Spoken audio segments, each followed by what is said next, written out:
Le discours d'un roi, un film à la carrière qu'on connaît et qui retraçait les déboires du roi George VI pour maîtriser son bégaiement avec l'aide d'un thérapeute australien. Un succès largement basé sur la performance de Colin Firth.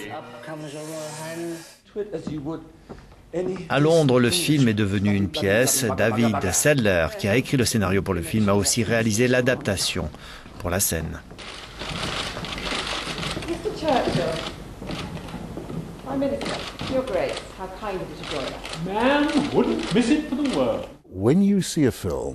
Quand on voit un film, on voit quelque chose qui a été monté et assemblé. C'est une performance qu'on voit encore et encore.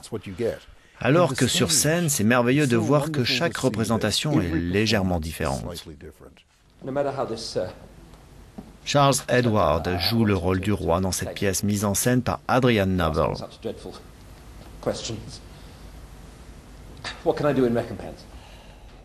Je pense que cette pièce contient beaucoup plus que des dialogues. Elle a aussi un arrière-plan politique.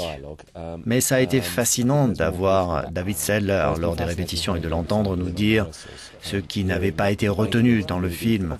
Il est évident que des choses ont été coupées pour le film. C'est toujours ce qui se passe d'ailleurs.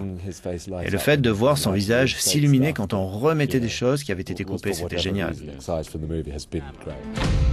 Get up, you can't sit there, get up! Why not? It's a chair. That is St. Edward's chair. People have carved their names on Listen to me! Listen to me! Why should I waste my time listening to you? Because I have a voice!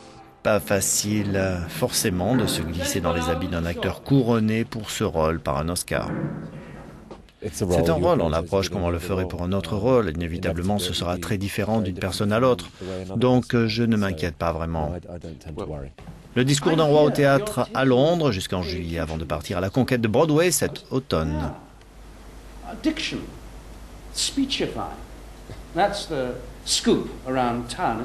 It's a smashing American expression. It's just trying to overcome my dreadful... I'm the brother who speaks.